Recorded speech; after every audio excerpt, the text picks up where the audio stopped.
Welcome, everyone, to episode 31 of the Illegal Formation Podcast. I am your host, Scott. Joining me today is that one dude, Dan, and Joey, right beneath me.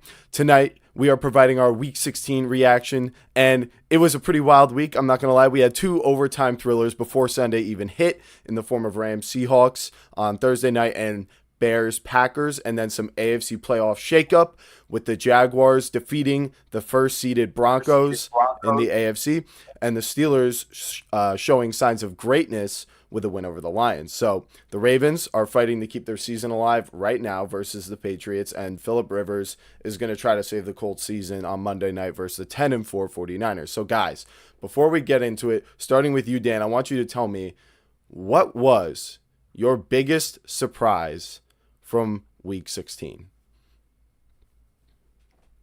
It's easy to say. The thing that nobody thought that could happen. The Jags coming out and T-Law getting 4 tutties on their dome. Like we thought. We predicted this.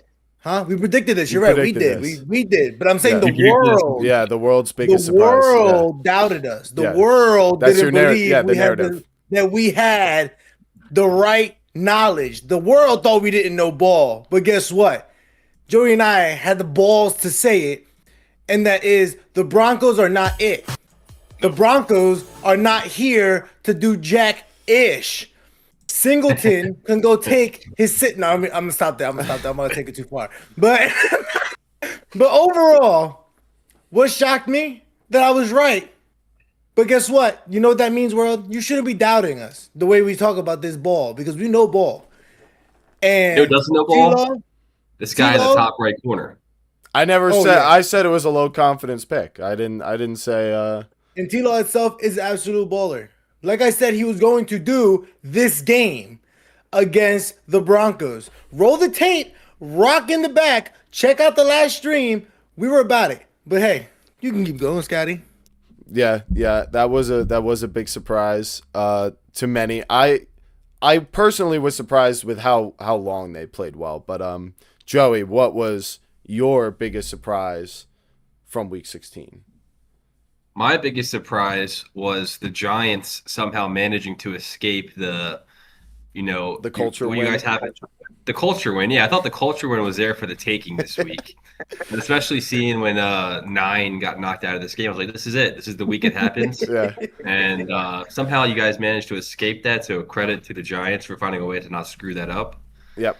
And the Raiders looked pretty good too. Yeah. What's that? The Raiders looked pretty good too this week versus Houston. They did. Yeah, Genty was a monster. Yeah, Scott, you asked us this before we started about what would you do if the Giants had a number 1 pick, or would you trade Jaxson Dart? Do you keep Jaxson Dart, trade the pick? I wanted to ask you right here, right now, what would you do? After pretty much a full year of Dart, where do you stand with him? Where do I stand with him, and what would I do? So where I stand with Jaxson Dart is I really only have a concern based on his rookie season about his mindset about taking hits is definitely something where it's like, okay, like it's something that people admire to a degree, but realistically you can't do that forever. You can't treat every play like it's 4th down for the Super Bowl. You just can't. You need to do what Eli did and save that kind of stuff for the playoffs, which he was famous for, which is why he was always good when it matters, because he would take every possible risk there was. Now, from what we've seen from him, I do feel that the mobility is special. I think it's really hard to coach that. And when that gets us to the conversation of Mendoza, Mendoza is definitely a better passer coming out. He's bigger and taller, so throws over the middle of the field. NFL size for those throws, that should be very comfortable for him to develop to, a high level at. The thing is, to me, is he reminds me of someone who's going to pan out like a Goff or a Matt Ryan.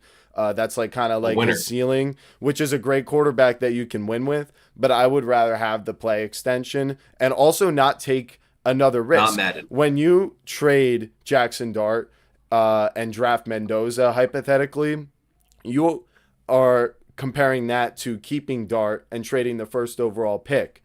And what you do in those two situations is when you keep Dart, you have a proven asset and unproven draft picks. When you trade and you draft Mendoza, you are taking a risk on him because you have not seen him play not on Indiana. Okay?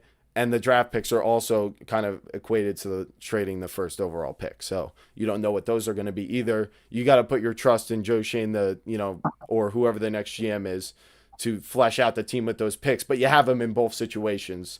I'm going to assume they're a relatively similar amount. But yeah. Ultimately, like, when you question the whole idea of proven, I think you're extracting that from the fact that the Giants have 2 wins. And I think it's such a sorry way to look at it and evaluate a rookie quarterback because, first of all, he's a rookie. He wasn't even supposed to start this year. And look how much like we've seen from him and what we have seen from him in the great moments he has had when the team has shown up for him, the wide receivers, the offensive line, the defense not choking the game. What we've seen is that he's a confident leader who can use his arm and his legs. And I feel like that is, the things you want to see from a quarterback. And to be honest, I think there was something in the offseason to kind of project this kind of exceeding expectations for him. And it was that success predictor by that fantasy football analyst where Jaxson Dart graded out as to be the most successful, along with Mahomes, Lamar, Jalen Hurts in terms of fantasy. And look, that turned out to be correct. But in terms of winning, that's up to the Giants. It's not just up to him. So I would definitely keep Dart. Well, speaking of Dart, let's talk about today's game. Giants lost 16-13. You're talking about how the Giants like to collapse and it's not Dart's fault, but really to me, your defense kept you in this game today. I said that actually in the last podcast that it was going to be a game defensively as hell. Yeah, it was 16-13. Your defense did everything they could to win this game, but Dart, he was 7 of 13 today for 33 passing yards and an interception.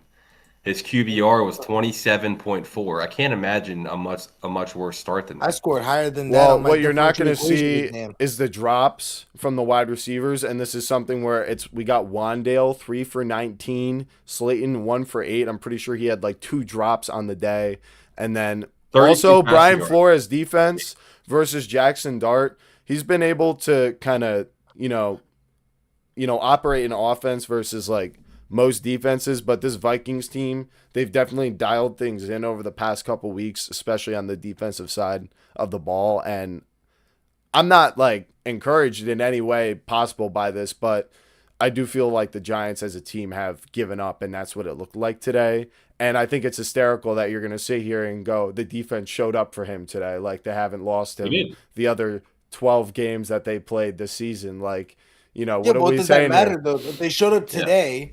Then in terms of talking about today, he did not have a good game, but neither did the entire offense as a whole. And you need to account for that. That this is the worst team in football right now. Tracy and Singletary had a good day, combining for 125 yards on the ground. Dart himself, though, 33 yards. Pretty despicable, if you ask me. When it comes to this conversation, I kind of think, would you be able to stomach, if you say you do roll with Dart and it doesn't pan out and you trade Mendoza, he becomes an all-pro quarterback somewhere else, how would you feel about that? Well, it depends on what team he goes to. He could get drafted by a much better team. And that's the thing you got to remember here is if you trade away Dart and he goes to a better team, that's the last thing I want to stomach in the possibilities here. The worst thing that can happen is you have it on you, the asset that is going to be the all-pro, and you trade that away. That's the stupidest looking thing you can do is to trade that away. Huh? Danny, what do you think of this whole Dart first-round pick dilemma we're facing right now? I mean, I can see where Scott's coming from, because in reality, right, the Giants have done it once. You had Saquon, you had Daniel Jones. You said, I'm going to pay Daniel Jones. We're going to get rid of Saquon. And then the Giants became an absolute meme for about a year. And meme for a decade. Yeah, probably it's gonna be for a hot minute. And now what was it? That whole Joe Shane, right? That's your GM? Yep. That the whole dilemma with his 2-year-old daughter picking out better quarterbacks than it was his teenage son. Well, yeah, but his daughter was behind him too. That they were asking. Yeah, but that, his son said you should draft Jaden Daniels. You only get one opportunity at this job. Yeah. So overall, long story short, it was Looks like like that was a wrong idea because Jaden Daniels, couldn't imagine that mess. But long story short, like the Giants have already done it once, so you can't really be a franchise that does it twice, I guess. But do I think Mendoza, like to me, right? What I've noticed, like Mendoza, I think in New York with Neighbors, Bellinger, Wandale, Yeah. like Scatterboo, like I would enjoy to see what that would look like. The reason why I say Dart and him work out so well is because they're basically the same person. You have that kind of chemistry with your running back and quarterback. But overall, like, would you rather have like, oh my God, they're best friends, or would you rather have like a quarterback that I mean, I'm not gonna say like Dart's not like worth his salt because we said it earlier before we started the podcast. Oh, how can you prove yourself on a team who's got the first overall pick? Um, it's like how can you prove anything? You know what I mean? For those teams, like both teams in New York, really, the Jets or the Giants, how do you really like show up and show out? I think any flashy play you do shows that oh my God, he's a high quality player. But until the franchise itself stops investing so much into their defense and more into their O line, it's like, what are you going to do? Just get Mendoza hurt? I feel like Mendoza going there is going to hinder his ceiling. Like it's going to hinder his ceiling. It's like if Dart's there, we already are saying it right now. We don't know how far Dart's going to go. And personally, I think I am not saying that. No, I'm saying me and Joey. I know, yeah. That's right. Yeah. But Joey and I, we don't know where Dart's going to go. And, like, mind you, he has those games where he sparks. But, for example, the games that his defense shows up like today, you got to ball out. He did. He said the average quarterback today. He has no wide receiver help, no weapon help. I get the run game was there, but if the pass game isn't there, he's not going to have a good day. I mean, it's your that whole simple. passing game fall apart because one guy's hurt. It shouldn't work that way. And that's not Jaxson Dart's issue. It's not. You guys it's the Giants' issue. This is something we've seen. And what did we see? What did we see when Daniel Jones left the Giants? Why don't you all tell me? Did he not look much better on a team like the Colts that has not even like a top 2 or a top 10 wide receiving like group? They have Michael Pittman, Downs. He got away from the Giants. So if you can actually acknowledge that Dart is dealing with one of the worst situations in the league, like Cam Ward at this point, he had a much better team early on in the season, but that lasted all of like 1 quarter of his entire season. So when you look at it with that perspective, like I'm looking at this and going, this is a really bad game, yes, but this is also like his first really bad game, I would say. Let's say this has been a really bad season, but that's just me. For the Giants, it has been. It's been a great season for Jaxson Dart. He's put us in position to win many times. You said they could win 7 or 8 games this year, so I don't really understand how now we're saying this is the worst team in football. Well, they were in position to win those 7 or 8 games, but the reason they're the worst is because they can't close and finish those games, and it's typically the defense allowing a touchdown in the worst possible times or allowing a team to cross the 50 and kick a field goal like the Cowboys game, the Broncos game twice. Like, it's just however you want to cut it. The Lions with Gibbs, the overtime touchdown, like the Giants defense has been the issue all year. And I understand this is a bad game, but like clearly they've given up and it's taken until now for him to have a game like this. So you're saying the Giants defense, who are you pointing at? Who am I pointing at? As the issue? Right? There was no issue today, but no, but I'm saying like who are you pointing at genuinely, right? Because as far as your D line, you have Dexter Lawrence, Thibodeau, Burns, and Abdul Carter. I'm sorry. If anybody else had that kind of D line, Carter is ass.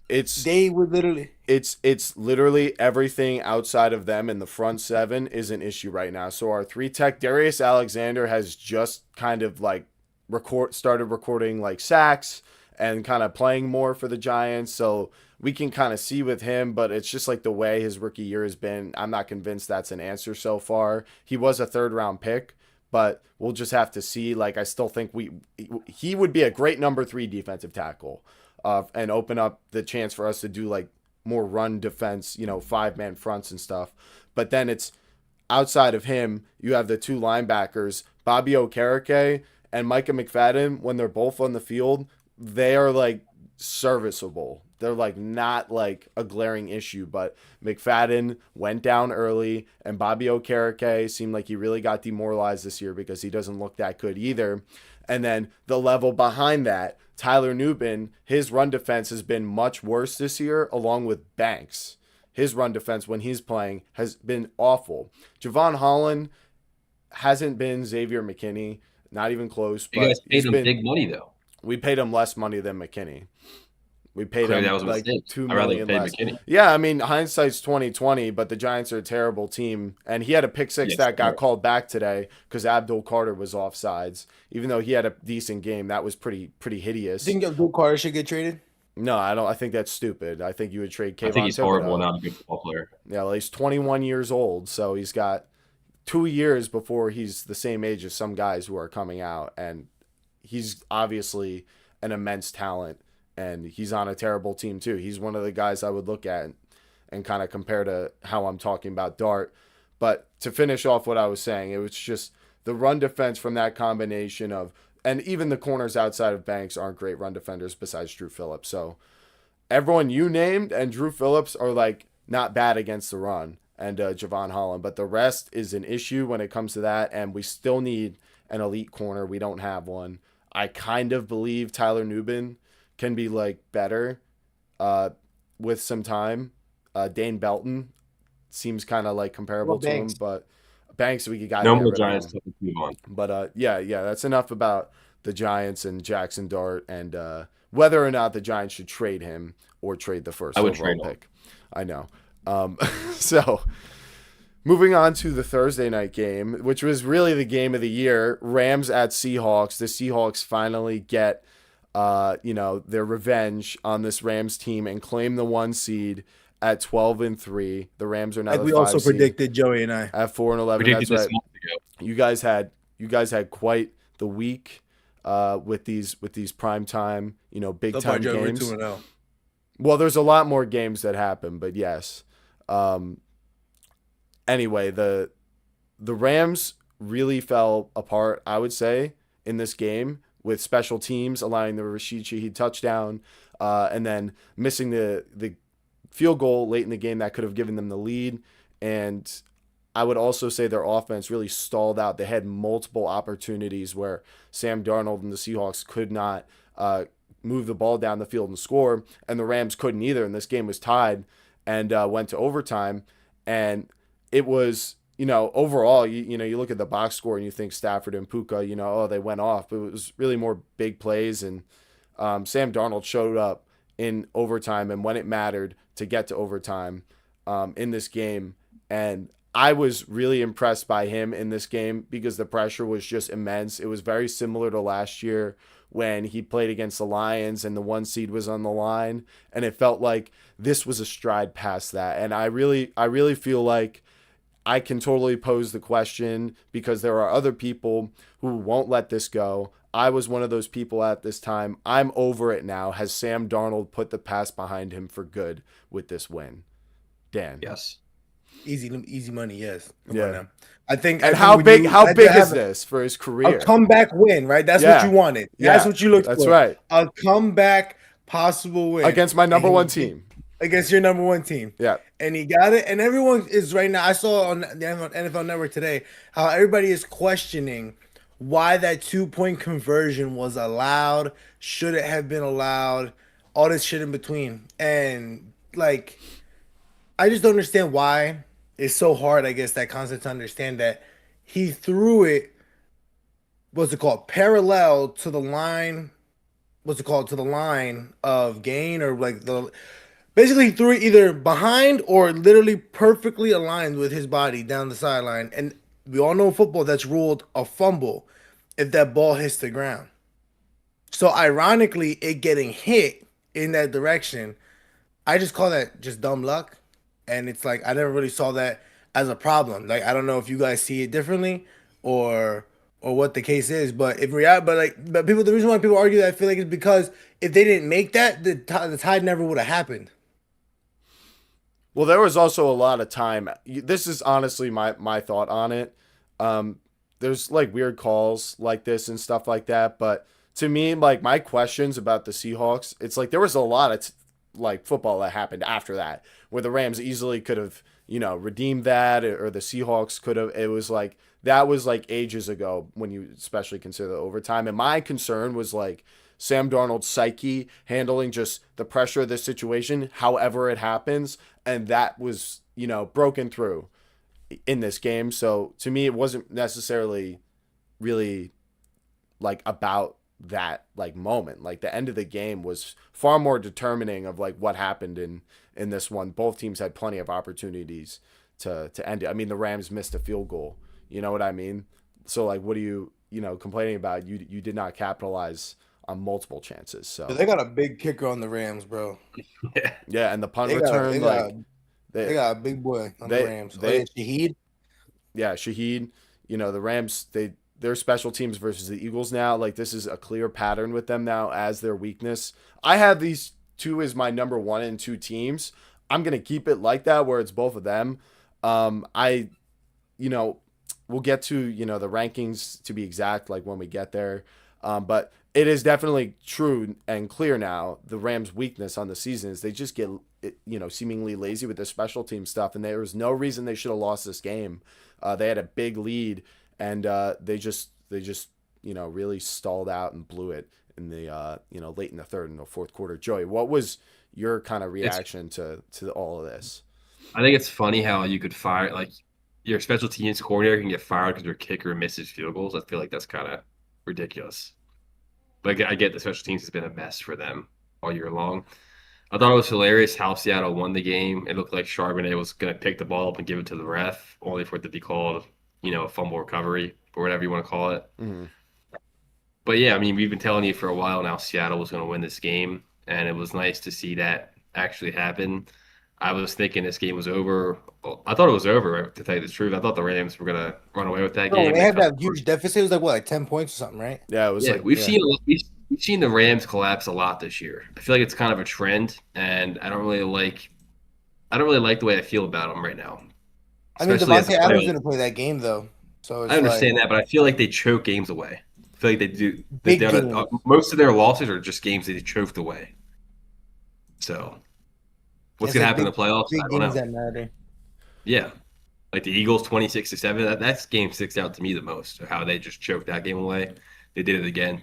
That I think was a lot worse than this one. I mean, the Seahawks I think are better than the Eagles, and because you got to remember they had a massive lead on the Seahawks team, and it was really only due to themselves that Seattle ever had a chance to get back into this one. I mean, the punt return, but the Eagles one was more collapsing. It was like you're allowing blocked field goals. Like there was 2 in the fourth quarter alone, and it's just like a ridiculous way to lose a football game. Whereas the Seahawks one, it's like, all right, Rashid Shaheed is a good punt returner. That's part of what makes the Seahawks a good team. Like, they have that ability to hurt you, and the Rams got lazy, and they punished them for it. But that's something like, I could see the Rams kind of, being more ready for that last time. But if you allow blocked kicks, it's like you're losing your mind going into the next week. I feel like a punt return is more frequent, or at least like letting up a big one. But Joey, for Sam Darnold, do you feel like he's got to be a top 10 QB at this point, right? Like I think his contract proves that he is one. I think last year we saw who Sam Darnold really is, and I feel like he's just continuing. He's just building off last year's how I feel about him. Plus, they got one of the best receivers in football on their team, JSN. So, yeah. I like where Seattle's going. I like the overall team they have, and I think they could be a serious contender. I feel like we've been saying this for a while, though, right, Danny? A hot minute. Yeah. I had him the highest this week, but you guys both picked them to win, and I didn't pick them to win because I had the Rams. You guys were just calling the upset, and you had the Broncos. Did not do it. Yeah, and I had the Broncos. Those were two of like the. Let's see, the other 2 games I got wrong were Chargers, Cowboys. Which I called, I'm not even gonna lie, I'm so proud of myself for calling it. Steelers. I said the Chargers were going to win that game. Why would you pick Dallas when they've been eliminated? Makes no sense. Steelers, Lions, and then Packers, Bears. But all the rest of the games this week, I got correct. I was shocked about the Lions though. But I did say that the Steelers were going to come to play. Yeah, I would say the Lions. The Lions losing was the biggest surprise this week. That did shock me. Yeah, that was definitely a huge surprise. So, in terms of that, why don't we break into that one? Steelers, Lions. I predicted it to be Lions 28-23. The Steelers come out on top 29-24, and this game was nuts. Jaylen Warren had a monster day. He had 2 late breakaway touchdowns that gave the Steelers a pretty hefty lead. The Lions were down 29-17 late after he put up his second one, and then the Lions come all the way back in this one, and the score is 29-24, and they get to the goal line. It's 4th down with 8 seconds left. And he throws it short to Amon-Ra, who is like a few inches out of the end zone. So he's short, but it gets popped in the air. And it goes into the hands of Goff, who runs it in for a touchdown. But there's a flag on the play, and it's offensive pass interference on Amon-Ra St. Brown. So it is ruled a touchdown, but it's does not count because there was an offensive penalty, and an offensive penalty cannot extend the game, so the game ended. And it was at Lions Stadium, and listening to the fans, react to all that was just absolutely crazy. And my reaction overall was, with all the chaos in the AFC, where, I've really tried to nail down who I think the best team in the AFC is all season, and I've just struggled. We've all, I think, had the Patriots up there at one point, and I've had the Broncos up here. Wrong. But I don't feel great about any of them either, because the Jaguars look so good. And it just got me thinking, in this AFC chaos, can Aaron Rodgers finish on top with a Super Bowl in the last year of his career? Because I said if they won this game, I could believe it. So what do you guys think? I think there's 2 things I got. I think it was just really, not to start it off, it's really disappointing the Lions couldn't capitalize on Green Bay losing. It's like a wash now because they dropped this game. But number 2 is, where was the offensive balance for the Lions today? We got Jared Goff throwing the ball 54 times, and they ran the ball 11 times. How ridiculous is that? How are they not running the ball when you got Jahmyr Gibbs had 7 carries today for 2 yards? Wow, they were stuffing them. Yeah, Montgomery had 4 for 14. I just don't understand why they're not running the ball more. I get they have their O-line injuries and whatnot, but come on, you got to have balance as an NFL offense. They did use Gibbs through the air, 10 for 66 and a touchdown. I like how they do that. It's just you gotta run the ball more if you want to be a successful offense. If you want to be a successful offense, it's almost like what kind of play they're going to run based on what running back's going to be out there. They're trying to get Gibbs in space. Is what they're trying to do. Yeah, and I agree. They should be running the ball, and every game he doesn't have 100 yards and 3 touchdowns, they lose. And it seems like, 7 this year. I think that's part of the problem with the Lions is what's happening when Gibbs isn't doing that is you have Goff throwing the ball 40 or 50 times, and I think Goff is good. I think he's good, but and even at the end, he did quite literally everything he could to give them a chance to win, and it's just. I think if he's able to kind of pick up the slack, when the run game is getting kind of bottled up, to kind of be an extra threat in the run game, or, be more of a scrambler, even though that last play was kind of like that. You understand what I'm saying? I just feel like it's just it's like a whole element of the offense, though, that's not there. Well, yeah, I did say, that's why I prefer Dart over the more pocket passing, Mendoza, with what I know from Dart right now. If there were prospects at the same time, it would be a question for sure. Who I would take Mendoza. Yeah. The NFL side. Colin Cowherd-esque take. I heard him say that was his main reason for wanting to do the trade. He said because he's 6'5", and I'm like, bro. Yeah. Who's not 6'5"? Patrick Mahomes, and he's the best quarterback in the whole NFL. Okay, but if his name was Arch Manning and not Fernando Mendoza, would you take him? You would 100% trade Dart. Where did that come from? Where did Arch Manning come from? I'm happy with Jaxson Dart. Let's stay. Wait, hold on. We got to redirect because we already talked about this. So the Steelers, to me, I think with the way the AFC is right now, all these teams are going to be there deep in the playoffs for the first time. The Jaguars they've never been past the divisional round. The Broncos have never made the divisional round with Bo Nix and Sean Payton. The Patriots, this is their first year making the playoffs. And those are the three teams that would be seeded ahead of them. So they would have a home game against, say, Chargers, Bills, and Texans. And I was just really thinking, like, there is no reason why they can't be the team that wins the 4 games if that's what it takes for them. And I thought it was interesting to bring up because I do think Aaron Rodgers is playing, a little better and better every week. And I just thought, him and Jaylen Warren were a big reason why they won today. So definitely disappointing for the Lions, but I was impressed by the Steelers' run game. I think to segue this, though, I feel like a big conversation that we should have is like, the Lions have pretty much the same offense they had last year, except they have a new play caller, and they're 8-7. Boom, Ben Johnson, his first year with Chicago.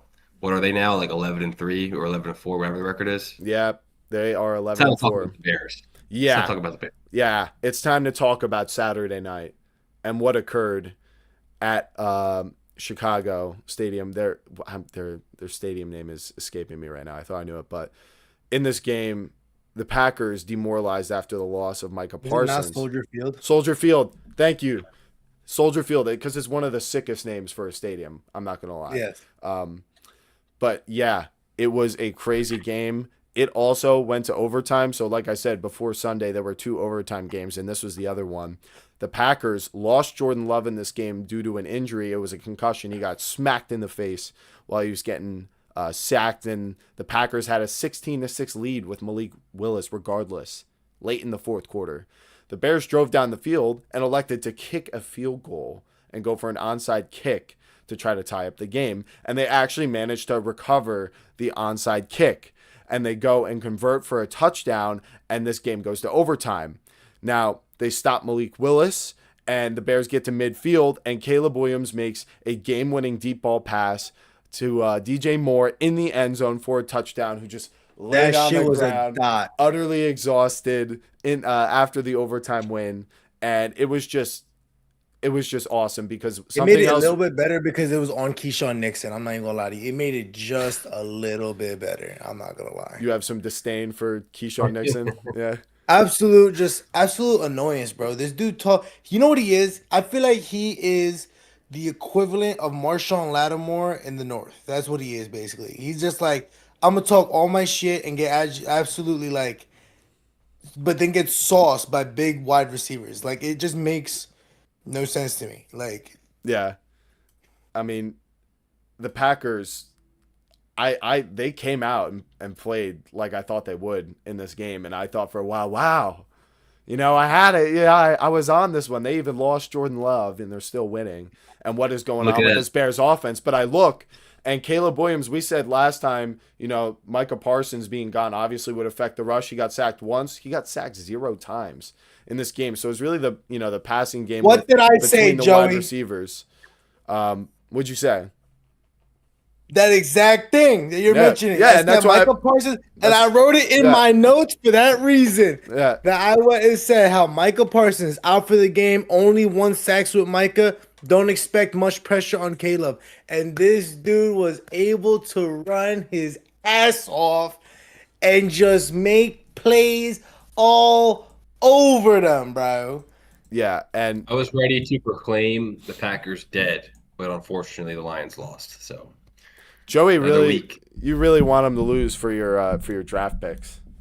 Correct. Yeah, I want a top 20 pick. I want 2 top 20 picks. So please, we need Green Bay to keep losing. Yeah, that's what we need. I'm not sure. They're a game and a half ahead of the Lions. That's why that loss was huge today for the Lions. Yeah, it really was because the Bucs are.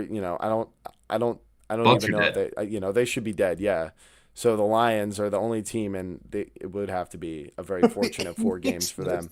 But yeah, I just the Bears are now 11-4. They're the 2 seed in the NFC, and it goes also a level beyond that because this Bears team hasn't been able to get this Packers thing off their back. And, people will mention how Micah and Love weren't playing, and it's true, but this is still 2 teams with a very good record. and Malik Willis is a good backup quarterback.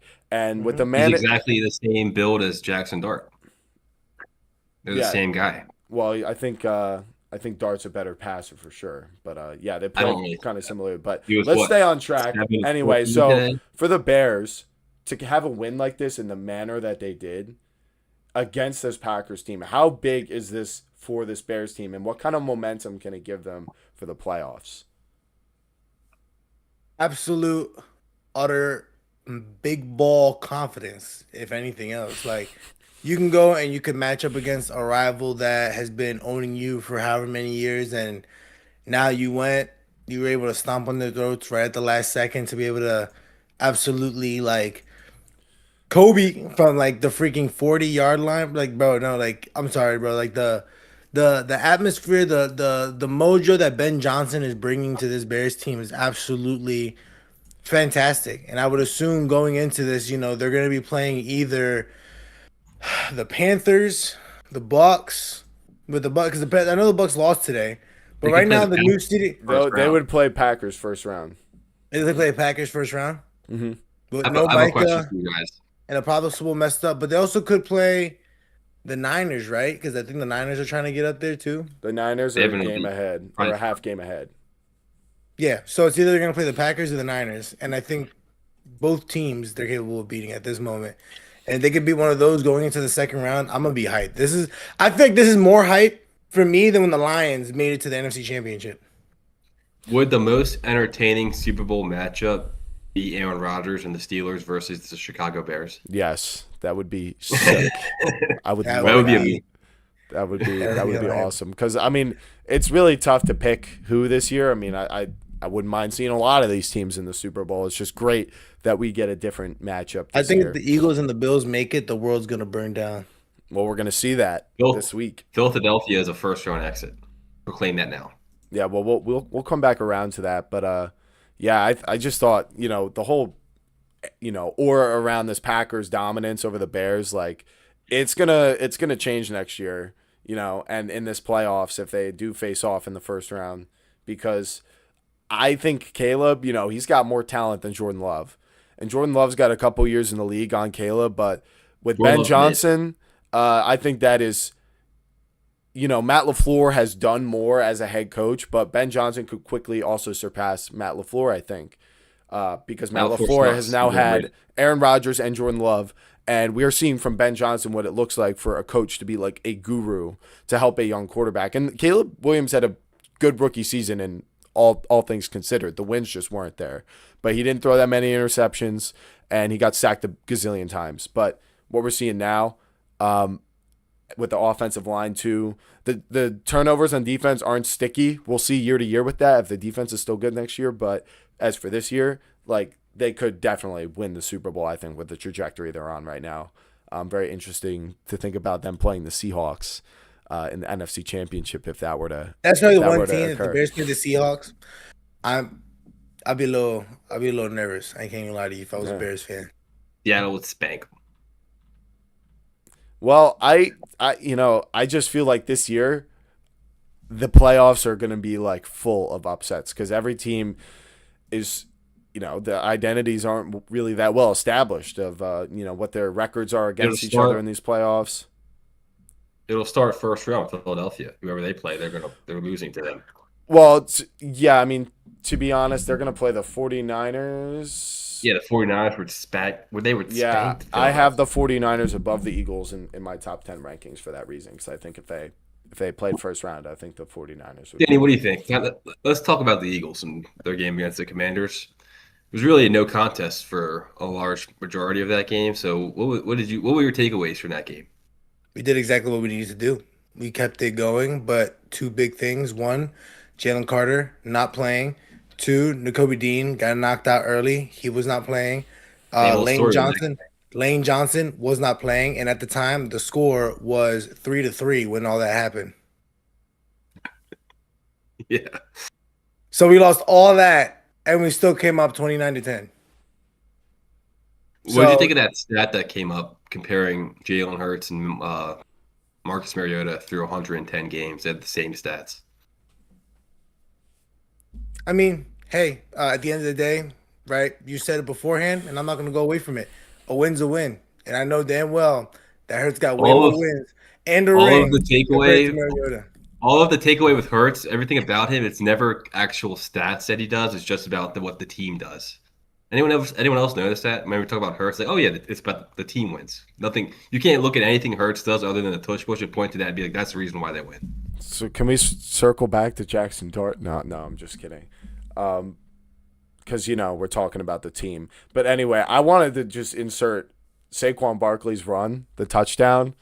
12-yarder? Yeah, where it was unbelievable when you saw the end zone cam and watching the way he approached about to get tackled, running up the middle.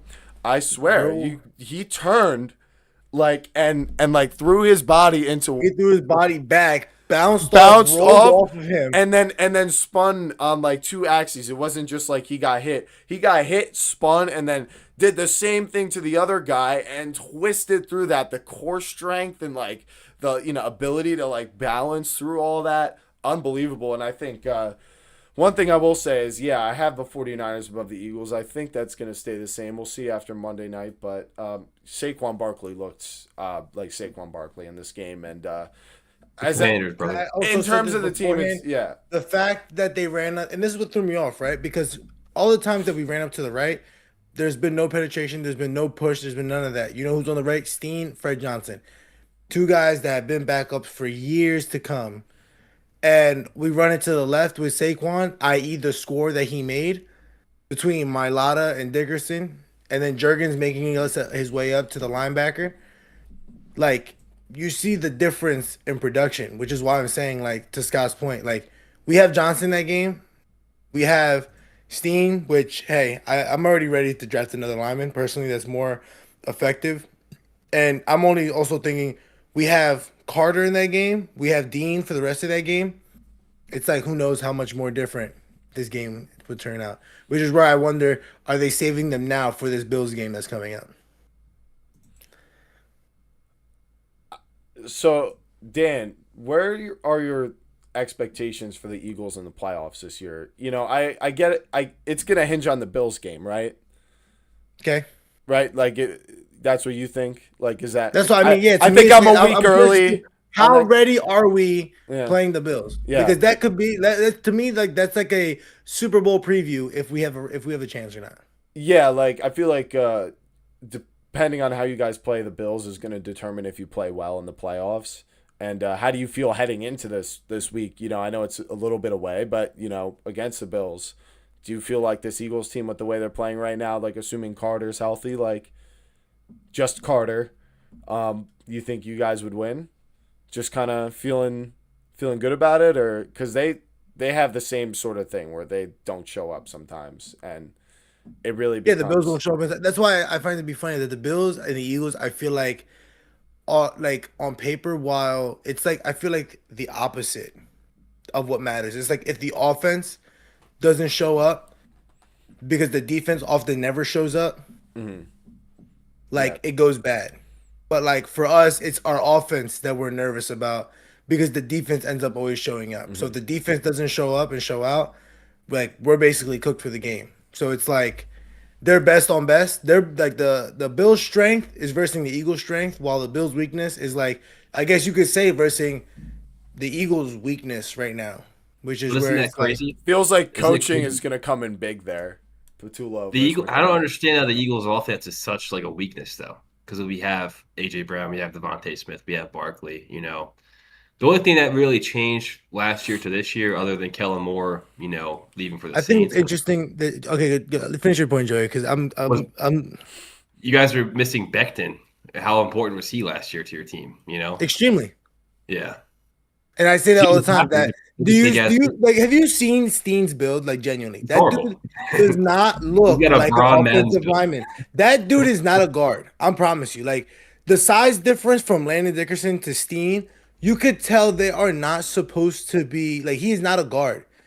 I would rather have a bigger set guy like Pryor or Thoth or whatever, Toth or whatever, that guy at the guard position to help block, because it's atrocious. to see something like that. Like Kelsey was that similar build, but he was a center. Jurgens makes sense because you're a center. You're gonna need that low center of gravity guy for those big nose tackles to get underneath to kind of what's it called, like hinge on them, like kind of like a door stopper kind of thing. And it's absolutely frustrating, which is why Lane Johnson, him coming back, I genuinely feel like is extremely crucial. And Joey, also to like the Eagles' point, for example, this is the 13th different offensive play caller for Hurts. And like I don't understand where, like, for example, like everyone wants to say like, oh, his stats, oh, his stats, oh, his stats. It's like I don't understand how, for example, Mayfield goes through that. He goes to the playoffs once, doesn't go far. Any quarterback that has been going through that has not produced well, i.e. when the Jets had it, i.e. when the Giants had it, i.e. when the Commanders were going through that stint where they were the Washington football team and they were having to bounce through all these things in between. But we're like not going after those kinds of quarterbacks. It seems like when Hurts he had the same offensive coordinator 1 year, Shane Steichen, 1 year, dog water team, still makes the playoffs. The second year, he goes to the Super Bowl. Now we have a high level offensive coordinator, Kellen Moore, and we win the Super Bowl. Then we try to stay in house, someone who's never had experience, who coaches Hurts again. Now we're the first team to double back to back the NFC East in however many years. But we're curious, why is Hurts not performing? It's like, how many quarterbacks have we seen perform well with different guys? Mahomes has had Matt Nagy for how many years? I mean, I think Baker has. I think you are discrediting his playoff resume. I understand he's having a bad year this year. He's playing through an injury with the shoulder, and he lost his primary weapons like for the majority of the season. And he in the playoffs in games that he's won and lost has like a top 3 passer rating all time, and he's played a couple playoff games. At least Baker, like, yeah, they've been on a horrible stint. They're 1-6 now, and they lost to a division rival. Yeah, but if you lose to the Saints, right? But like I don't understand, right? We're gonna give him like credit. He lost to the Saints in like a horrendous way, and now he lost to the Panthers. Yeah, so did at one point he lost. I heard at one point, right, lost all of his weapons when he first had Shane Steichen beforehand going into a playoff game, and we discredited him for not being able to perform and do all that stuff the way he needed to, but he still got them there. Well, Baker's about to get knocked out of the playoffs. Yeah, because the Bucs are like absolutely destroyed this year. I mean, they are, and Todd Bowles with the defense too. There's that part of it as well. And in the playoff games that the Buccaneers lost, I'll say he had the fumble with the exchange versus the Commanders game. That's actually something that actually happened in a different game. But he had that play. But outside of that, he doesn't have bad games when they lose. When the Eagles lose their playoff games, Jalen Hurts looks awful. That doesn't happen to Baker Mayfield. How often does Jalen Hurts lose, though? Well, he lost to the Buccaneers, to Baker Mayfield. Was he like a rookie, though? Or when was that? No, that was the 2023 season when, you know who was not playing? A.J. Brown, and the O-line was still hurt. But at the same time, yes, he looked bad that game, but there also were crucial calls. Like he was missing his offensive players like Baker Mayfield is this year. That's what I'm trying to say. Like the face mask at the tush push, another crucial thing where, in my opinion, changed the whole momentum of the game because the game was so close to the time. But getting a face mask during a tush push, it's like that not getting called, plus a variety of different other things. He also won a playoff game on the Browns. Baker Mayfield won a playoff game on the Browns. He beat the Steelers. Yeah, he beat the Steelers, but he beat was the amazing Steelers that were too hot. Yeah, but that was the Steelers with the team that was like undefeated or something. But then they were retired. No, they were retired. They were fraudulent. But the whole point is Baker Mayfield broke like a 20-year quarterback curse on the Browns, and took them and won them a playoff game, which was something many guys had failed to do, many prospects. And when you see that he's now done this on the Browns and the Buccaneers, to me, it's like the whole question with Hurts is I don't know if he can do this when he's not on the Eagles, which is why I have more confidence in him that I do believe it is just he's injured. He hasn't had Bucky, Evans, Godwin, or it seems like Ibuka's playing poorly now as well. Like the Buccaneers are not a great team this year. I think the Panthers are better. That's why they won today. But Joey, I gotta ask you a question, right? To Scott's point, right? When he lost all that, right? he had Tez Johnson, he had K. Dotton, what's it called? Ibuka got hurt, but then eventually he came back. So then it was Ibuka and Tez with Rashad White and K. Dotton. Would you rather have that lineup, or would you rather have Jalen Reagor, what's it called? Calcaterra, because Goddard was hurt that year. Would you rather have Wendell Smallwood and Devontae Smith as your lineup? So the Bucks had a lot better backup options than the Eagles did. Yeah, but Jalen Hurts was Jalen Hurts. Yeah, but he was not a great quarterback that year. He wasn't. He was just running the ball, and they had a good offensive line still, and that's what made it work. But with wasn't that the 23 touchdown, 16 pick year? It was like the same style line as Dak the year prior. Yeah, the 2021 season. Yeah. And my point is Baker is in a season where he lost a majority of his players. He's having a very similar season to Jalen Hurts right now. Oh, yeah, Miles Sanders was on that team too. I forgot about that. Yeah, Hurts and Baker both. Hurts has 31. 3,100 passing yards. Baker has 30, so he's got 3,000. Baker has 22 pass touchdowns. Hurts has 24. Hurts has 6 interceptions. Baker has 7. So in a year where Baker lost a lot of stuff and had that Jalen Reagor, to sort of roster, he's putting up the same stats Jalen Hurts is when he does have Saquon Barkley, AJ Brown, a relatively healthy offensive line. I think this is a wash. Smith and Dallas Goedert. Yeah, let's focus. We haven't talked about one of the biggest games that actually happened this week, and that was the Jaguars defeating the 1 seed. Oh, did we? I thought we did.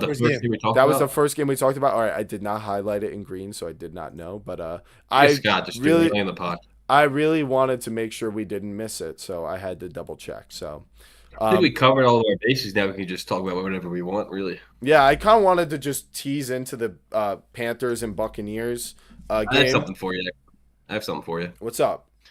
How about the Chiefs losing 26-9 to the Titans today, and Gardner Minshew tearing his ACL a week after Mahomes tore his ACL. We called it. I said the Titans would win. So that's just salt in the wound for the Chiefs. I mean, Gardner Minshew is like a solid backup, and he's gone now. Is that a credit? Is this loss a credit to Mahomes and how good he actually is? Like, for him to even have this team competing at like a 500 level to this point, when clearly this team is one of the worst in the league, I'd say. And another, it's just a terrible team. Yeah. Well, I do want to build on that actually, because I understand why it was, hard to agree with me when I was putting faith in the Chiefs, but it is because of, there is so much room for how much Mahomes can make up for, with how they play, that I did have a lot of trust in them. And in a year like this, I didn't feel it was, irresponsible, I guess, to put my faith in them. It was irresponsible. But it turns out the Chiefs is a team, there is only so much Mahomes can do, because look at them now. They just lost to a bottom 3 team in the league. That is just terrible. And yeah, you're right. It's a total credit to Mahomes, I think, to seeing the way they look today. We knew this team didn't have a run game all season. We knew their defense wasn't great. Their O-line wasn't great. Also, how crazy is it? Did you guys see like the gifts that the O-line got pretty much like the day after they let Mahomes tear his ACL? And then after receiving all those Christmas gifts, they let Gardner Minshew tear his ACL. Seems like a slap in the face, if you ask me. It's like, yo, where's the receipt? That's basically what you're asking. I think all those gifts should be returned. Maybe. But also, too, it's like, I guess I questioned to myself, right, about Andy Reid's play calling, and really more like Matt Nagy's play calling, because I believe this is the last year of his contract, and I wonder, like, huh? They already announced they're not going to fire him, so I think he'll be back. Yeah. I don't know about the coordinators, but I think Reid will be back. Yeah, like he said he's not going to retire. He already said he's not going to retire, but I guess my real question is everybody talks about how like good of a coach Andy Reid is, but do you feel like masked by the production that Mahomes really? No, I think it's Reid. Andy, it's tough it's like the Tom Brady Belichick thing. I mean, I don't really think we could take credit from Andy Reid off of one bad season. I think they just had a lot less to work with this year than the years prior, talent-wise. I think we can look at their running backs and say this is a bottom 5 running situation in football, plus how they kind of are cap strapped, trying to run it back every year with the same players. I think they made a really bad contract situation. They had a really bad contract extension with George Karlaftis. He's not a guy you notice at all on the field. He's got like a $90 million contract. I feel like he's a guy that you hear like once. I remember when he got drafted. I feel like he's the one guy that like you hear once in a while, like, oh, look at that, Jones and Karlaftis. It's never just like Chris Jones beneficiary. Yeah. I just kind of think that the front office kind of took some steps back, and that kind of wanted me to ask you guys this: what kind of what would you want to what would you look for the Chiefs to do this offseason to improve this team? Like, where do they need to get better at? How can they get back to the Super Bowl next year? Making a trade for a running back that is basically like being wasted on somebody's like roster. One, like to me, right? Like I liked your point before where you said like Kamara on a different team, but this dude said the moment he leaves that team, he's gonna go sip mimosa somewhere else. So Brees Hall is a free agent, so I don't think they need to like trade. I'm saying, like Brees Hall, like imagine Mahomes with a Brees Hall Williams would be a free agent. Javonte Williams is a free agent. Who is it? There's gonna be a lot of good. You can always draft one too. You could draft a running back, or you could sign one for like a low running backs are recyclable. You look at J.K. Dobbins before he got hurt; it was the same kind of thing. Like 2 over the top. There was a stat about the top 5 rushers, how a lot of them are on like or if Najee comes back, that'd be kind of sad. Najee's done. That Achilles tear, plus he was already slow. I think his career's over. Najee Harris. Sorry about that. Well, I think the slow guys actually can be less hurt from that. I wonder why he's saying that, because like Cam Scattergoose is running back in New York. So well, no, because we saw Nick Chubb literally bend over his knee, and we saw him break away for a long run today, where he was chased down by Max Crosby. But in order to break tackles, it doesn't really have as much to do with that as being an explosive guy like Jahmyr Gibbs. I think there's a chance. Did you reference Nick Chubb? Yeah, I said. He's more okay. Before you say anything else, though, would you want Nick Chubb as your starting running back? Well, the Texans. No, the answer is no. So why is this a conversation? You wouldn't want because some teams have to sign guys like that, and I'm not agreeing that they should sign Najee Harris, but I'm also not going to say his career is over because I don't. Think I would say signing Najee Harris would be. They'd look like a similar team like they do now. I don't think it's a game-changing situation for them. I agree. I agree with that. I wouldn't sign Najee, but I would definitely look to draft someone. And I think they need wide receivers. Maybe a Tyreek reunion out in Kansas City. I think they do kind of. Well, Rashee Rice was also hurt today. He didn't play, so that could have an impact on why they lost to the Titans. But then they're just gonna have 3 speedster receivers. Like that's really. They need a tight end. They need to get a tight end. They need to move Kelsey out. They need to push him out the door, and really just either commit to having Noah Gray develop as like the number 1. And draft a wide receiver. I thought they should have taken McConkey the year they took Worthy. I was surprised that they took Worthy because it just reminded me of the Mecole Hardman pick. Like you're just really looking for lightning in a bottle, like you had with Tyreek. And he was a late round pick anyway. That's the same thing as a Matthew Golden selection for the Packers. Not a number 1 receiver. You're taking a guy off speed. When I saw Xavier the little pitch option of Matthew Golden, he got absolutely washed by Johnson. He was horrible. Xavier Worthy and Mecole Hardman are like 160 and 170 pounds. They are not the same guy as Matthew Golden. Matthew Golden's a bust. He's John Ross 2.0. That's a very premature take on a 21-year-old prospect, but he's not a good football player. I feel like you don't think anyone is good. Like his college production would have told you that though, because he couldn't even benefit. He couldn't even play better when the guy on the Browns wasn't there. You know who didn't? You know who also didn't have a lot of production in college? Isaac Tesla, but he's that Browns.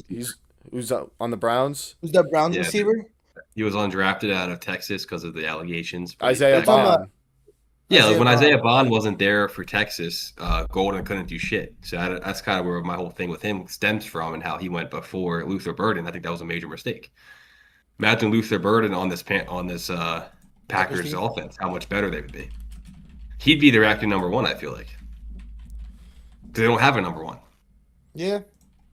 So I mean, you guys say Watson is a number one, and he's actually. I like Watson, but what happened to him? He got hurt. That's too. why I kept saying he's not a number one. He just keeps getting hurt. How many more receiving yards do you think Luther Burden has than Matthew Golden right now? When we're talking about Luther Burden, he's a number 3. He's a number 3 between Odunze and DJ Moore. It makes sense why. Who's ahead of Matthew Golden? Let's talk about that. Well, because you're talking about Luther Burden, like he would have been such a better pick, and I liked both prospects. But look at the college. You like to talk about stats, Scott. Look at the college dominator stat for Burden and what he did on the season. On the season, Burden has 53 targets, and Matthew Golden has 43. And what they've done with that is Golden has 12.6 yards per catch, and Burden is 13.3. So they're doing like the same thing. It's just gonna be another take that ages poorly for Scott, unfortunately. That's what I mean. It's like, to me, it's one of those things where it's like, of course, like for example, right? When I told you about Ibuka, right? It was not about Ibuka. Oh, like he's gonna blow up this year. I'm happy he did great this year, but I'm like, they are picking up their Evans for the future. What's Burden? That's gonna be the DJ Moore replacement. Where the DJ Moore replacement. Get him more time. Get him situated. What's Tej Johnson? The Chris Godwin replacement. But like, who is Matthew Golden replacing on that team? They had nobody to replace. They're like, if Matthew Golden was good, how is he not producing for this team? That's what I don't understand. If he's a good makes you not receiver, give him the what's holding him back? He's got 43 targets. That's what's holding him back. They're not using him. It's pretty simple. If they don't have him out there, he can't do it. Jordan Love not trusting his guy? No, if he's not actually out there getting snaps, he can't get targets to begin with. It's between him and the coach. So what is he doing as a first-round pick where he can't? Yeah, let's say, why would you draft him first round if you're not going to use him? Well, you could say the same thing about Luther Burden. I understand that he fell. Luther Burden was a second-round pick. Yeah, but it's not that different. It's actually like 20 picks away. So stop trying to separate it so much because you guys are spewing crap out of your mouths about Matthew Golden and you're praising Luther Burden and he's got like 100 more receiving yards on the season. It's the biggest load of crap. It's a completely baseless and inconsistent claim to praise Luther Burden when he's got. That wants to build around he doesn't even have 100 more receiving yards than Matthew Golden on 10 more targets. Yeah, but I'm saying it's a ridiculous take. We're comparing the situation. Which receiving core are you gonna go and put like a stud receiver on? One that has Romo Dunze, DJ Moore, or your guys who Christian Watson? Oh wait, no, he's hurt. So you have Jalen Reed and Romeo Dobbs. You are literally making the point about what is in the way for Matthew Golden and speaking it out as if it's like Matthew Golden's fault that the Packers drafted him and decided to have him be a 4. How is that his fault? The whole point of the receivers that are in front of him aren't nearly as good as what Luther Burden has in front of him with Chicago. That's the whole point. If you take Burden, you take Moore, and you take Odunze, and you put them on the Packers, those are the top 3 receivers right there. What makes you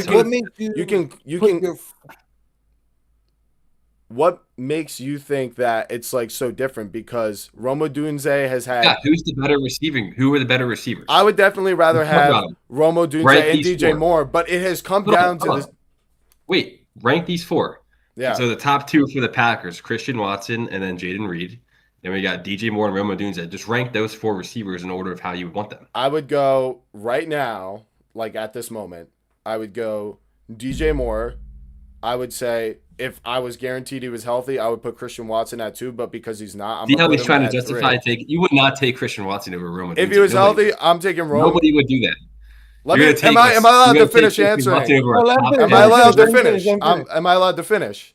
Just shut up for a second. And I'll answer your question. Let me speak for more than 20 seconds. I promise. I will answer every He's trying part. to bend it in his favor. That's what he's trying to do. No, I can't even do anything if I can't finish a statement. So I'm just going to finish the statement so that you actually hear the point. So I'm going to rank these guys. I will definitely take DJ Moore, and I will take Romo Dunze over Christian Watson and Jaden Reed, but it is in that order. Those guys are all still ahead of Matthew Golden and Luther Burden. Those 2 are rookies. Now, they're both rookies who are in a situation where the head coach has decided not to use either of them as one of the first 2 wide receivers. And because of that, Matthew Golden has only 43 targets and Luther Burden has only 53. But in that stretch, Luther Burden has only eclipsed like 80 more receiving yards with 10 more targets. So if that leads you to the conclusion that Luther Burden is not a bust and Matthew Golden is a bust, is just completely irrational. It makes no sense whatsoever. But Burden's this, but Burden's that. We're looking at the production. They haven't done much different. Matthew Golden is a gimmick receiver. He's a deep threat. That's all he is. He's a gimmick. That's not all he is. That's an ignorant statement to make. He gets separation. Look at the stats. He gets separation, I promise you. Luther Burden is actually more of the DJ Moore type of guy where you want the ball in his hands and you can maybe think about getting that guy in the slot. It's a question if you can put him outside and he can win vertically, because we've only seen him do that on, say, flea flickers and, you know, the deep ways that Matt LaFleur on the Packers offense uses Jaden Reed is very much the way a player like Luther Burden would get used in the offense. Whereas Matthew Golden is supposed to be the guy on the outside who is getting open on his own. So the fact that he has only produced 80 less receiving yards than Luther Burden, and you guys have this much disdain for him, just tells me you just are latched on to your pre-draft take, and there's really no reason for you guys to say that at all. There really isn't. At least with respect to Luther Burden. It doesn't make sense. It doesn't. I mean, with respect to Luther Burden, it's you being available. Because think about it, right? How many weapons does Caleb want to use on the Bears? You have Odunze, and it's not even just the receivers, Odunze and DJ Moore. You have Komet and Loveland as well. And those dudes have been active. You have a crazy run game in Swift and Manungai. So it's like you have all of these options to go with and go with the ball. And this dude, Ben Johnson, Burden, still, right? Even though, yes, I understand you're saying 10 more receptions, 80 more yards, cool. But who do the Packers have that you're like, I can rely on that guy? Because Reed is like, I would not say he's like, oh, yeah, the number one. Watson, sure, I get it. Who was the other guy at the time? Kraft. But guess what? He's hurt.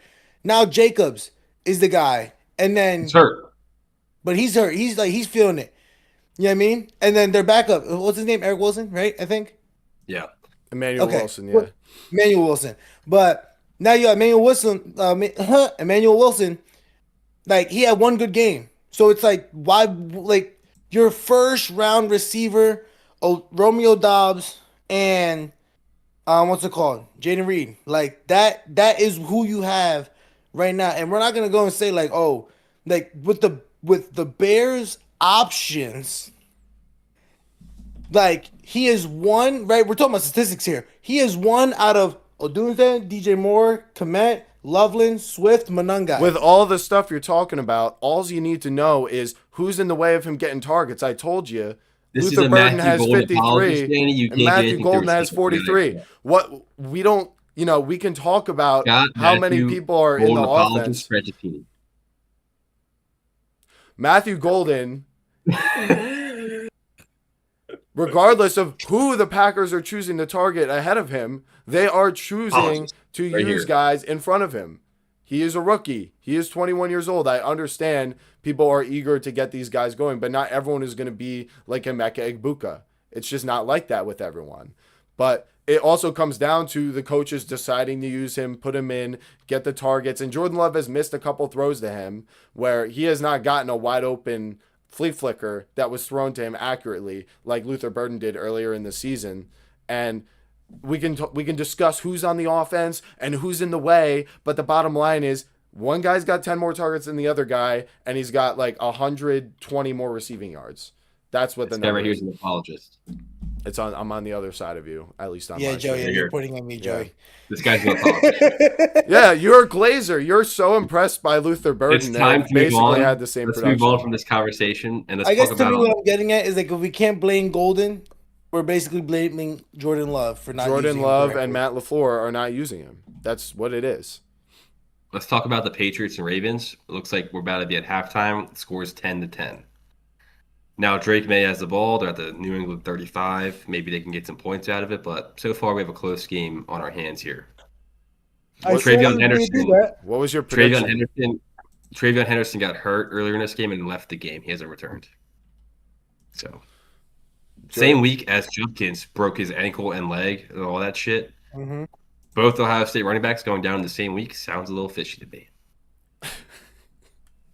Somehow it's yeah. Basically, whoever bet Ohio State's gonna win the Natty, you are cooked, Chad. Yeah. Joey, do you remember what your prediction was for this game? I don't remember, but I feel like you said the Ravens would get destroyed. I think the Patriots were supposed to destroy them, but that was before I factored in the best player on the Patriots offense getting hurt. Well, I just want to mention how in our discussion previewing this game, I mentioned there were some injuries to defensive players, and you said you didn't care and it didn't matter. And they were starting defensive players. The game's not over, Scott. The game's not over. It's only halftime. Not even halftime yet. No, but can we take a victory lap before this game's over, Scott? No, I'm saying it matters that injuries happen. It's going to decrease the Patriots' chances to win. And you were upset I was using that as a reason to pick the Ravens because I did pick them. Well, right now I'm upset about TreVeyon Henderson being hurt, and that's really what's bothering me. I hope he returns because it's the fantasy playoffs, semifinals, and this guy is not going to play. You kidding me? Yeah, that's very distressing. Yes, nobody likes fantasy injuries. Fantasy football also, lots of people entering their championships. Drake May just got them into the red zone. They're about to take the lead before halftime. Let's talk about it, Scott. How great Drake May and the Patriots are. Wow, they're going to take the lead versus the Ravens, who are 7-7. Is that the 15th like sub 500 team that they've beaten this year, or is it the 13th? I think we should root for a Patriots win just for the fact that we want Aaron Rodgers in the playoffs. We want to confirm that. Well, yeah, I want Rodgers in the playoffs for sure. Over Lamar. Yeah, I mean, I just think the Ravens, it's not their year anyway. If you like the Ravens, I mean, I support the Ravens, but they are the AFC Cowboys. I feel like the Bills are like that, but I don't know, it's a little different. The Ravens definitely are closer to the collapsing stuff. I've actually got a video on both Lamar and Dak, and Lamar's actually pretty almost worse than Dak in the playoffs. I mean, you gotta. When you look at all the turnovers he has, I mean, a lot of them are a lot more questionable. But yeah, this game is huge for both of these teams. And if the Patriots lose, I'm pretty sure the Jaguars, they will at least not have sole possession of the 2 seed. If not, they'll lose it and they'll be the 3 seed. So big game for them too. And the Jags are a scary team, man. I feel my thing is the Jaguars, the Patriots, and the Broncos. Like all 3 of them, I actually wanted to ask this question. I was just like that.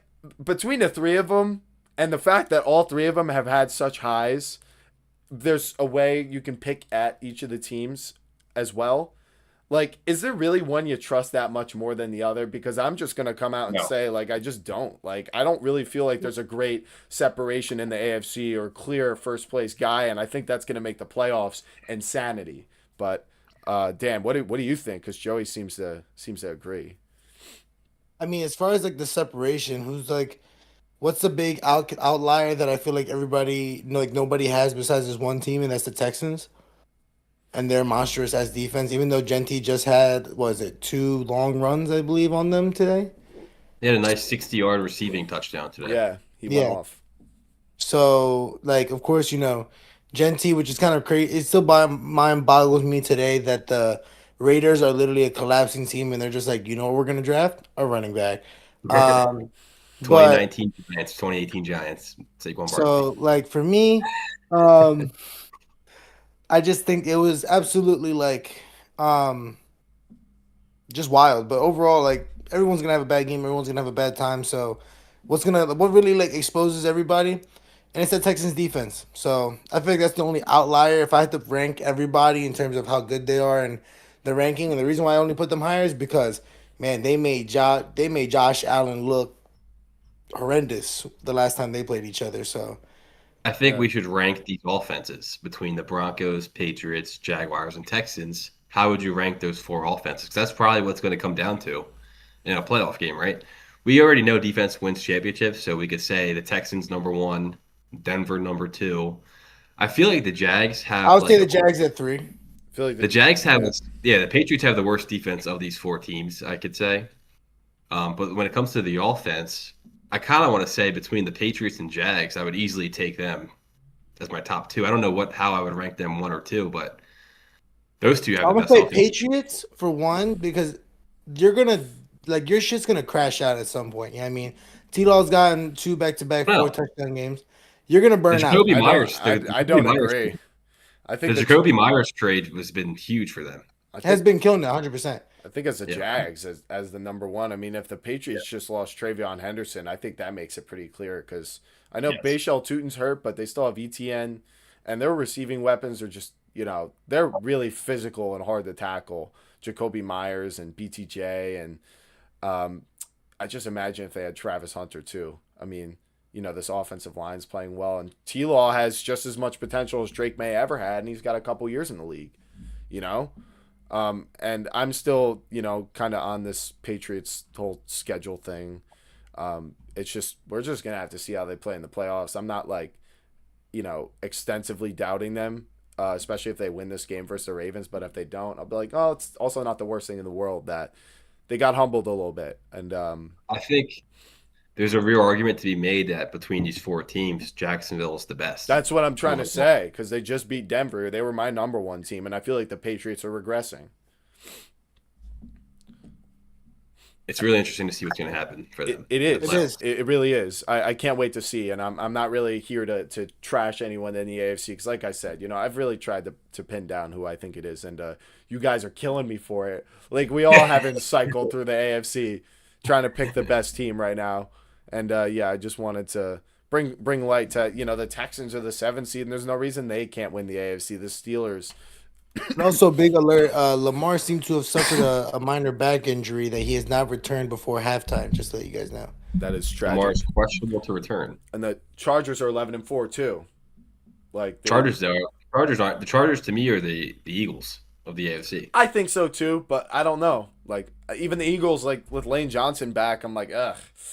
Like, this whole playoff, this is going to be the most insane playoffs I think we've had in the past, maybe like 7 years, maybe in the past 20 years, really. And relatively Rams-Bengals Super Bowl year. It's going to be like that, where we get just a brand new matchup we've never seen. But I think we've covered enough of Week 16. We got room for our top 10 / preview show for the next week. We're pretty sure we're going to condense the 2 episodes, so stay tuned. I'll put up a post confirming the exact time if there's going to be a change to the schedule. And Week 16 was pretty amazing. So if you guys enjoyed the reaction and breakdown, drop a like and a thumbs up, and hit the subscribe button so that you don't miss us covering the rest of the season, debating, conversating, reacting, potentially gaslighting each other about our football takes. And it's a ton of fun. I have to hold my tongue sometimes because I know Joey never fails to mention to me about my Giants' misery right now, and Dan's going to be in the under pressure. He's the only one of us who's got a team going to the playoffs. So he's got a team going to the playoffs. So how we done? Yeah, so it's going to be exciting. We got some fun dynamics for the playoffs, for our off-season teams too. Joey, welcome to the Giants off-season train. We get to talk off-season while Danny's stressing through the playoffs. And I just hope you guys all enjoyed the show, episode 31 of our podcast. And Dan, you want to take it away? Guys, appreciate you guys for showing up. Appreciate you guys for showing out. Man, the playoffs are right around the corner. The real teams are going to show up, and the fake ones are going to drop. But we're here for it. We're going to rock with it. Stay tuned with us, and we're going to catch you in the next one. Peace.